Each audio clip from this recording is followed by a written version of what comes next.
can spend some time? Have you got the goods to blow my mind? Blow my mind, blow my mind. Have you got the goods to blow my mind? 'Cause you could be, yeah, you could be, yeah, you could be the one for me. You could be, yeah, you could be, yeah, you could be, yeah, you.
And that was Paloma Pilar and a song called You Could Be, and she is a great R&B singer, and it is my honor to introduce her to the audience this evening here on the J Ball Oldie Show. Welcome, Paloma. Hi, how are you? Thank you so much. It's so good to be on the air with you. Well, it's great to have you, and that is just a great song. Tell us a little bit about You Could Be and why you decided to record it. Oh my gosh, thank you. I had so much fun recording that song. It was last fall. I was in Nashville, Tennessee, the music capital of the world, and I was working with this wonderful Canadian producer, Howie Moscovich, and we got together through a mutual friend. It was one of the reasons I actually went to Nashville, and we were coming up with we wrote the song, we co-wrote the song together, and we were coming up with a whole bunch of themes and ideas of what I wanted to make out of music, and he knew he's very into the pop culture, and I love to dance and I love to make tunes that people can move to, but I also really love to write about love, and it's really cool about love is that there's so many different phases of it. There's the smitten phase, the infatuation phase, marriage, everything. It's really deep. And so this song is really kind of cool and funky, and it's kind of more that infatuation phase where it's like you could be the one for me, but it gets you off your feet, it gets you moving, it gets you feeling really groovy and just uppity. It was a really good time recording that song. It sounded like you had a good time recording it. Well, how long have you wanted to be a singer? Or maybe I should say, how long have you been singing? I was talking to my mom about this last week. I think I've probably been singing since I was in her womb, singing to the tune of life, just hiding behind her. I remember singing before I really knew what singing or being a singer was. That's probably how young it was. And then, when I grew up and I realized that, wow, singing can be just more than this natural instinct, this fun I'm having around the house, but it can be a profession and something I could really develop as a craft. I couldn't not be around it. I participated in school choirs. I sung in the shower. I sung in the streets of every city I lived in, and I knew from probably, I think it was around maybe I was 8 years old, that it needed to be a part of my life, and it was going to be a part of my life. And I'm so thankful that, even where I am now, that I'm in a different phase. I'm writing my own music. I'm singing the words that come from my own heart, and especially from like growing up listening to so many amazing artists and being inspired by what they could do and how they could touch me. It's a beautiful thing that now I can kind of give that back to people, and it's fun. It's been a good thing, but it's definitely since before I could think. Yeah. Well, who are some of you mentioned some people that, you grew up liking. Who are some of your favorite artists and musical influences? Actually, there's this one gentleman. His name is Justin Nizuka. He's an independent artist. He's from Canada, and I've come to know his music actually just over the past couple of years, and had the privilege of seeing him live in New York a couple of times. He sings in a very soulful style. It's such magic when you listen to it.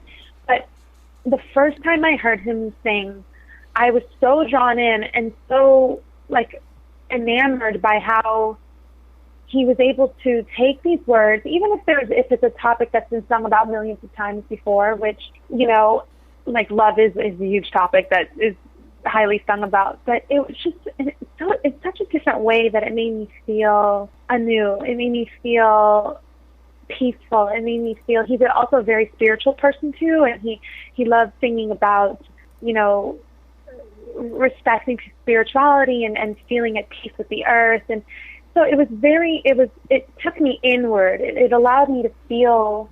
And he's fantastic as a songwriter. And being a songwriter is inspiring again, that like, if I can feel like that, my hope is that I can give that again to someone else. Sia is another woman. She's fantastic. She's put out a whole bunch of new songs recently, and she just has this ability to make her words explode off of a page. They just bring to life any message, even if it's not necessarily not a negative message. Sometimes like they're a darker truth, but she just helps you vibe into it, that you move and you connect with it, and it's that connection inspires me to develop music that can give that connection to people. I think that's one of the major reasons why I want to sing, as I feel like people, especially in this day and age, a lot of human connection is lost.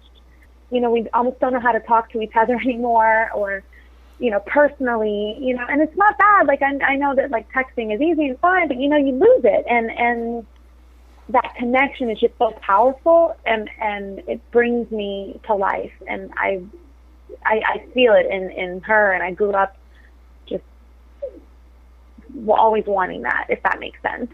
Oh, yes.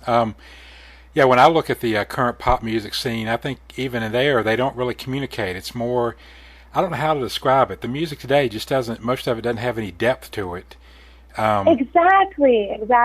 And it's constantly pushing the envelope, seeing how far they can stretch it. I mean, some of the stuff that we've seen Miley Cyrus do in the last year, and it's just, that to me, that's not music. That's somehow as a form of communication. I'm not sure what I want to call it, but yeah. I agree with you. She's a huge icon nowadays, and she just has a beautiful voice, and when she sings powerfully, I know that there can be a message, but sometimes it's lost, and I feel like it's not impossible to bring that back. It's not impossible to teach people that there is life in music, life in a melody, life in a lyric, and it's there. It's and people are living it, they're experiencing it. And sometimes when you feel so alone and you're trying to connect, a song can do that. Mm-hmm. When you thought, oh wow, I can't believe someone else is going through that. I thought I was alone. That beautiful, that reaching out and feeling it like your soul is being touched by another person. That's amazing to me. Well, even, I grew up in the 70s, and a lot of the R&B music then had that type of feel to it. You had people like the Temptations and the Four Tops, and of course Roberta Flack, and the music she did was so wonderful. And she always, you could imagine her living the song that she was singing. And as a matter of fact, you have done a cover of her song "Killing Me Softly" in a live performance that I'm going to play in just a minute. But tell us a little bit about what draws you to that song and why you wanted to sing that. Oh my gosh, I'm so happy you brought that up. When you said Roberta Flack, my heart just melted a little bit. I was invited as a guest singer for the show here in New York, and they said, we could sing whatever we wanted, and I wanted to. I was praying about, what should I sing? What should I bring to this venue, to these people? And I remember Killing Me Softly, and growing up, I don't know if you remember that Lauryn Hill did a rendition of that as well. And I remember that being played all over my house, and I was like, oh my God, that's so fun. But I remember knowing all the words, but not really knowing what she was saying. And so when it came time to perform it, I looked at the lyrics, and I remember as I'm reading them along, I'm thinking, wow, this meant it's so different than what I initially thought it was. At first I thought, oh, she must have been in a relationship, she must have broken up with somebody, and it's killing her, and she just had to sing about it. But really, if you listen to the lyrics, even if you look at them, she's talking about how she walked into this space, this venue, and she didn't necessarily know the artist who was singing. He was playing his guitar, and I think she may have been in there by herself, but when she was hearing him play, it was like he literally was singing just for her, speaking the words that needed to come out of her mouth. Again, that feeling of connection, she thought she was alone, and I think there's a verse in there that says, I felt he found my letters and read each one out loud. Right. And that was just like, boom. I was like, I have to do this, because like exactly what we were talking about before, you have to bring that back. That's what it's all about. It's right there. It's available. And Roberta, the way she was able to just put that down, almost like a little incognito too, it was so beautiful. It's so beautiful. Well, the lyrics of that song are just powerful. And the particular part where, I wish he would finish, but he kept right on going, and just, and the one you mentioned about, I thought he got my letters and read each one aloud. I mean, you can't write lyrics any better than that. I know, it's amazing. It's truly amazing. A little trivia for you. Roberta Flack, as far as I know, is the only pop artist who has the distinction of having the #1 song of the year for 2 consecutive years. 72, she had it with The First Time Ever I Saw Your Face, and then 73, Killing Me Softly. So, oh my gosh, I don't think anybody else has ever done that. Yeah. So, both huge hits. And those are both amazing songs. My gosh. Woo. Yeah. Well, without further delay, let's hear Paloma sing Killing Me Softly.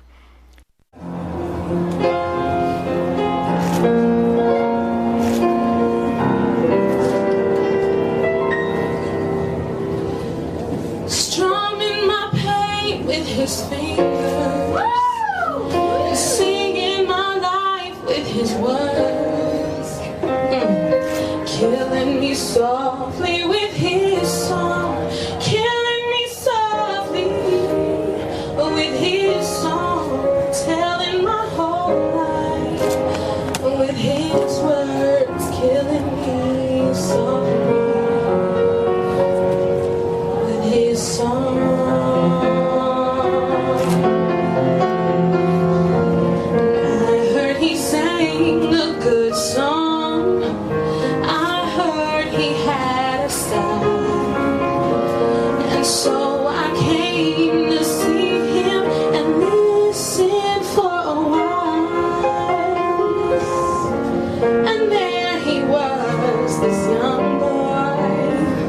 Stranger to my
we just heard a live performance. What are some of the venues that you performed at recently? Yeah, there's a huge, the scene in New York City is changing wildly. A lot of the stuff that used to be very hip in Manhattan has recently moved to Brooklyn. Brooklyn's like the new hotspot. And I'm actually looking into a couple of venues now for the music that I'm working on right now. I'm in my writing phase, but previously I performed at the Living Room in on the Lower East Side. That was a phenomenal place to be. Like it's very quaint. It's large, but it's small, and it allows for that intimate setting. There's another cabaret spot called Don't Tell Mama. It's right near Times Square in that area, and it's amazing because you could go maybe 10 blocks in New York City and be in a completely different neighborhood. If you've ever been, I'm not sure. And it's so wild how the vibe changes. So from venue to venue, it's you kind of bring it in and you see everybody get together, and it's very like a community, like a big community. Mm-hmm. But yeah, those are two that I love and I would play again in a heartbeat. So where can our listeners find you online to get more information about you and listen to your music? Oh, yay!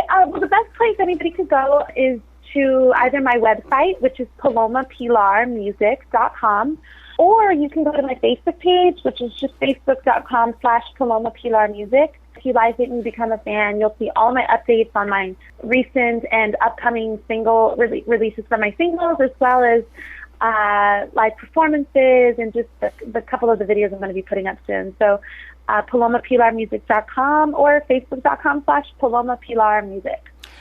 All right, and I'm going to spell your name just so the audience has it. That's Palomapilar. Exactly. Because the last name is an I, but it sounds like an E. So, okay. Just make sure. Right, exactly. Yes. Of all the songs you perform, which one means the most to you? You know, there's actually this one song that I cover probably every show, or at least as often as I can, and it's a song called Who I Am. It was written by Jessica Andrews, and she's an amazing country singer, country pop, if you will.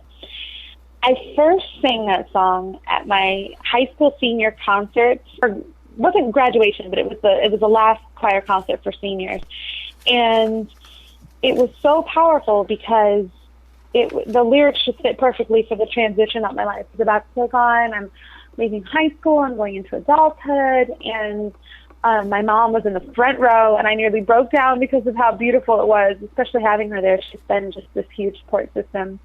And there's a line in the song that says, and when the day is done, my mom is still my biggest fan, and sometimes I'm clueless and I'm clumsy, but I got friends that love me, and they know just where I stand, and it's all a part of me, and that's who I am.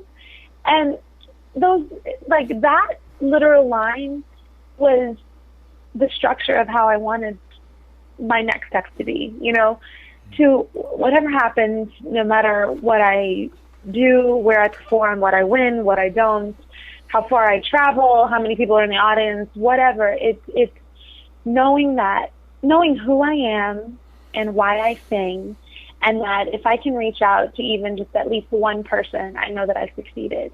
And that song is just a piece of my heart, truly, and I would perform it at every show if I could. Well, let's listen to that song now. Here is Paloma and Who I Am.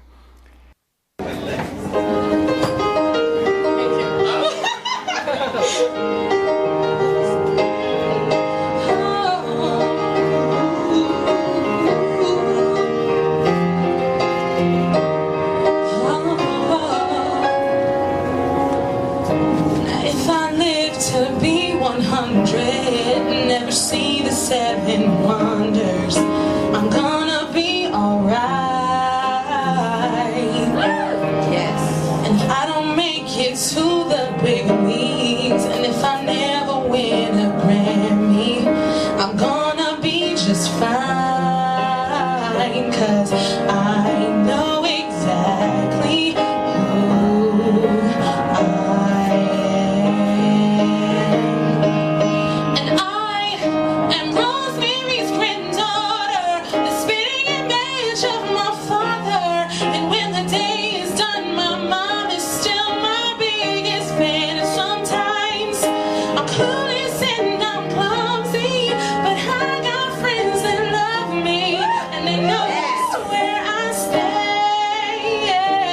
it's all a part of me, and that's who I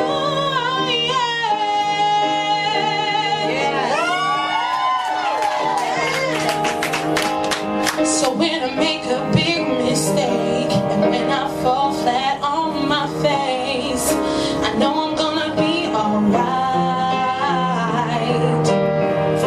Should my tender heart be broken, I'm gonna cry those teardrops knowing that I will be just fine, 'cause nothing changes who I am.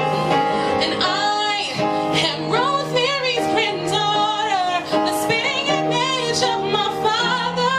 And when the day is done, my mom is still my biggest fan. And sometimes I'm clueless and I'm clumsy, but I got friends that love me, and they know just where I stand. Yeah, and it's all a part of me, and it's who I am.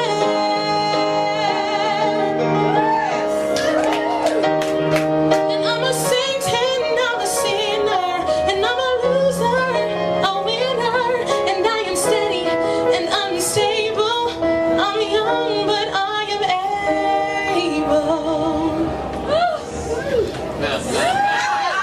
I am Rosemary's granddaughter, the spitting image of my father. When the day is done, my mom is still my biggest fan. Sometimes I'm clueless and I'm clumsy, but I got friends that love me anywhere, and they know just where I stand. And it's all a part of me, and it's who I am. I am Rosemary's granddaughter, the spitting image of my father. And when the day is done, my mom is still my biggest fan. And sometimes I'm clueless and I'm clumsy, but I got friends that love me, and they know just where I stand. It's all a part of me, and that's who I am. And that's who I am. And that's who I am. That is just a great song. Are there any certain styles of songs that you are drawn to? I'm pretty open to any type of music, but I love the rhythm and blues. I love soul. I love songs that have a message of empowerment. They just draw me in like honey. I really love both strong words and singing strong. It's something that's so in me, I think. Mm-hmm. We know this is going to sound odd to say this, but there are two genres of music that I know of that are so authentic to true life situations that's why it makes the genres good. Of course, one is R&B, which you just mentioned, and the other one is bluegrass. Oh, yeah. So, because bluegrass music often is based on true stories of things that have happened or things that are happening to people, and both of them, I know the music styles are way different, but the stories they tell are similar, of love and triumph and tragedy and, just life itself. Yes, that's so true. It's amazing. It truly is. It's very descriptive, very descriptive. How has faith played a role in your career? Oh, goodness, faith. My faith is honestly, it's everything to me. It's more than my career. It's my life. It's my heart. It's I always actually thank my mom for my name, because Paloma, the translation from Spanish to English means dove, which is the Holy Spirit, and Pilar, my mother spells it with one L, but it symbolizes strength, like the pillar. So the actual translation is strength of the Holy Spirit. And I believe that that's wildly significant for myself as a person, that strength in my faith gets me through this career-driven journey of music that I'm on. You know, it's especially this industry, you know, music, the entertainment, it'll fill you with doubt and insecurity and sadness along the way. But that's when I come back to prayer and I come back to my family, and it just gives me that courage and that hope and that energy to keep going. Well, that is wonderful, and that is a wonderful story about your name. That's powerful right there. I feel it. I'm like, Mom, wow, thank you. I feel like I have a lot to own up to with that name. That's right. Your mom just sounds like a wonderful person. I have got to meet her sometime. Oh, she's amazing. She's the best. So, do you have a favorite scripture and one that's impacted your life? Well, you know, there's so many that touch me personally, but there's one that I kind of stick to daily, actually. I came across it, I don't even know, like years ago, and it's in Proverbs. It's Proverbs 3:5-6. Trust in the Lord with all your heart and lean not on your own understanding. In all your ways acknowledge him, and he will make your paths straight. I mean, like even what I said before, whenever you feel lost or just not in the right direction, you know, which can be frequently for some people, myself included, I just go back to that because I just trust in God. It's about trusting him. He wants everybody to be happy. If you just trust in him, he'll help you make it happen. Sometimes it's our own selves that kind of get in the way, or, you know, external factors. But then I drop it off at the door. I leave it in his footsteps, and I'm like, I just trust you. Well, the instructions for life is right there, and that those two verses, isn't it? And how often do we, as stubborn human beings, decide that we're going to do it ourselves? I struggle with that on a daily, sometimes a minute-by-minute basis. Yes, exactly. I think most people do too, but some people don't know how to get out of it. It's you know, when people ask me, come on, oh my God, you're so happy all the time. Do you ever get mad? Do you ever get sad? And I'm like, yes, I'm human. But they ask me, like, how do you do it? And I'm like, you know, there's so much love in my heart that, like, I mean, honestly, that's just what it is. It's the faith that, like, brings me joy, that it allows me to see beauty and joy in everything. You know, it doesn't have to be an extravagant act of prosperity or kindness. Sometimes it could just be that you made the bus on time when you really thought you were running late, and that can make your day. Right. Well, let's take a listen to another song that you've done. This is called I Found You.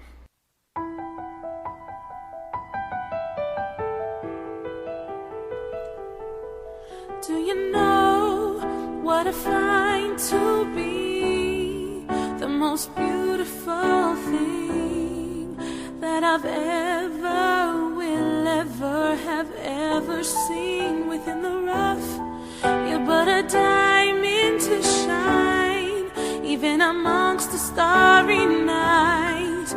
I pick you out amid the rest. With grace and ease I find you, to remind you that there's no other like you. And beside you, I guarantee, beyond the rest you will find me. Can you grasp the fact that we're together through millions others? We found each other, and for the rest of my life to live, you're the one I choose my heart to give. I found you.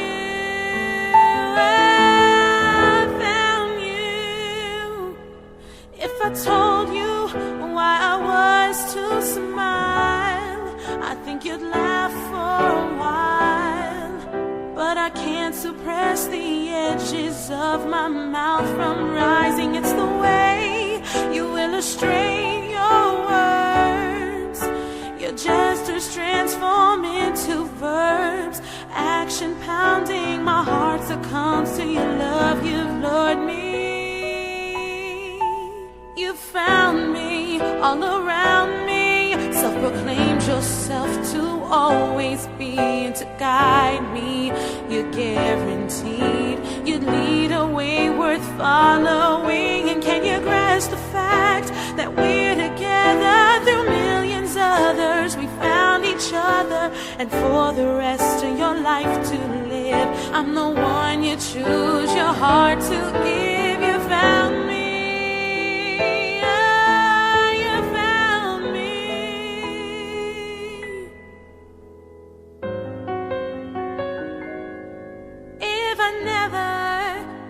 Told the truth and closed my eyes, I'd be lying not to recognize the heart of gold I found, and am blessed enough to be around. I hear, I see, I feel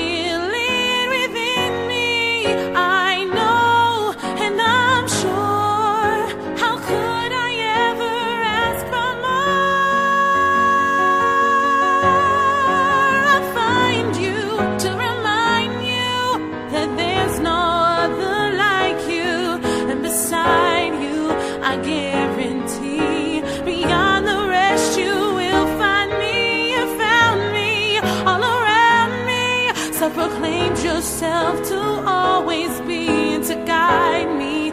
You're guaranteed you'd lead a way worth following. You found me.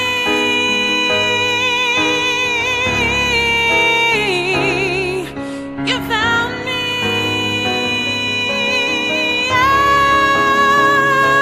And I found you.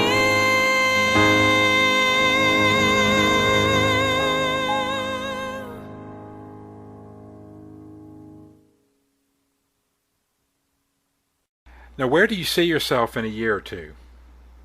In a year or two, I hope that I am first and foremost very happy. Still very happy.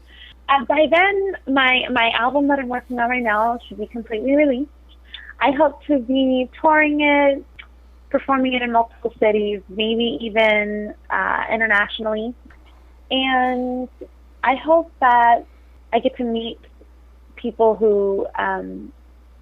some of these people who inspire me as well, and maybe do collaborations with them in the future. I think that would be in the very near future. I think that would be amazing. That would be interesting. Well, we will look forward to hearing your CD when it comes out. When it does come out, I will definitely promote it on my show, and we'll have you back on and talk about it. I'm looking forward to that. Oh my gosh, me too. Thank you so much. That's going to be wonderful. Well, thank you so much, Paloma. This has just been a blast talking to you. And well, Okay, again, awesome. just thank you so much. And anytime you want to come back on the show, you're welcome to. And we'll be praying for you and your career. Oh my gosh, thank you so much. Thank you, John. And thank you to everyone who's listening and who checks out my music. I hope that it brings you happiness, joy, and love. And I'd love to hear back from you. It'd be great. Thank you again. This has been wonderful.